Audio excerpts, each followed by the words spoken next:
अस्सलाम वालेकुम। किसी भी मैट्रिक्स का जो इन्वर्स है वो फाइंड करने के लिए एक फार्मूला यूज़ किया जाता है, A inverse is equal to adjoint of A divided by A का डिटर्मिनेंट।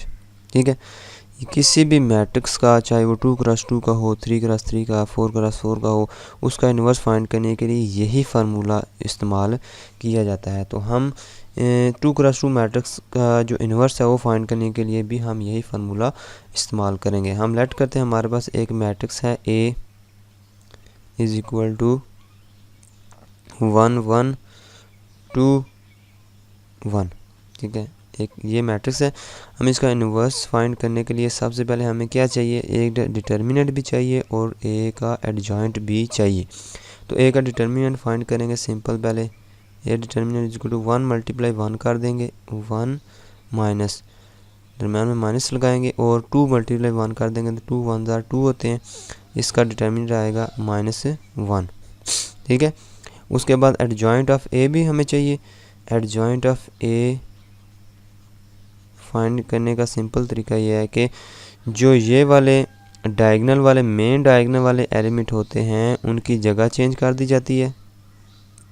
ठीक है, इनकी जगह चेंज कर देंगे। जैसे इधर 1 है, मैंने 1 ही लिख दिया इधर, तो आप इनकी जगह चेंज कर देंगे, यानी ये वाला 1 इधर चला जाएगा और इधर अगर कोई 3 होता तो 3 इधर चला जाता, अगर इधर 2 होता तो 2 इधर आ जाता। ठीक है, तो इनकी जगह चेंज कर देते हैं और इनका साइन चेंज कर देते हैं, यानी अलामत इनकी चेंज कर देंगे। अगर इधर कोई प्लस वाला है तो माइनस हो जाएगा और अगर माइनस वाला तो प्लस में चेंज हो जाएगा, यानी ये वाले इनकी जो है अलामतें चेंज कर देंगे। तो देखें दोनों प्लस वाले हैं, तो इधर लिख देंगे हम -1, इधर लिख देंगे हम -2। ठीक है, तो ये हमारा क्या आ गया, एडजॉइंट ऑफ ए। इस मैट्रिक्स का एडजॉइंट भी आ गया, हमारे पास डिटर्मिनेंट भी आ गया। हम इस मैट्रिक्स का इन्वर्स फाइंड कर सकते हैं। ठीक है, इस फार्मूले से। तो इसका इन्वर्स फाइंड करने के यही फार्मूले में वैल्यूज लगाएंगे। A inverse is equal to adjoint of A क्या है हमारे पास, ये 1 -1 -2 और 1, ये एडजॉइंट आया। नीचे डिटर्मिनेंट है ए का, तो ए के डिटर्मिनेंट की जगह हम लिख देंगे -1।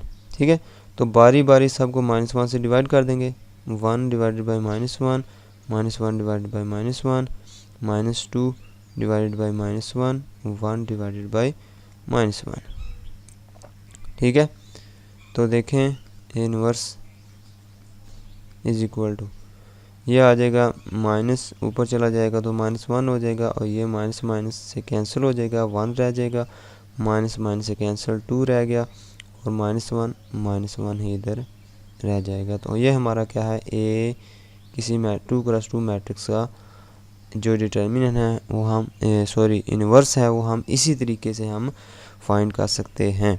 यानी सबसे पहले हम उस 2x2 मैट्रिक्स का डिटर्मिनेंट फाइंड करेंगे और उसके बाद हम फाइंड करेंगे उसका एडजॉइंट, फिर हम उसमें वैल्यू लगा देंगे। लेकिन एक चीज़ आपने याद रखनी है कि ए डिटर्मिनेंट 0 नहीं आना चाहिए। ठीक है, क्योंकि हम किसी भी नंबर को 0 से डिवाइड तो नहीं कर सकते। ए डिटर्मिनेंट डिवाइड में है ना, तो नीचे 0 नहीं आना चाहिए। ठीक है, इसका मतलब है ए डिटर्मिनेंट अगर 0 आ गया, यानी किसी मैट्रिक्स का डिटर्मिनेंट 0 आ गया, जैसे ए कोई मैट्रिक्स है 1 1 1 1 निकाल लेते हैं, तो इसका डिटर्मिनेंट क्या आएगा, 1 - 1 यानी कि 0। अगर इस तरह का कोई मैट्रिक्स आ जाए तो हम कहेंगे कि उसका इन्वर्स हम फाइंड नहीं कर सकते, क्योंकि उसका इन्वर्स एग्जिस्ट नहीं करता। तो इस तरह आप जो है 2x2 मैट्रिक्स का इन्वर्स फाइंड कर सकते हैं। ठीक है, ओके।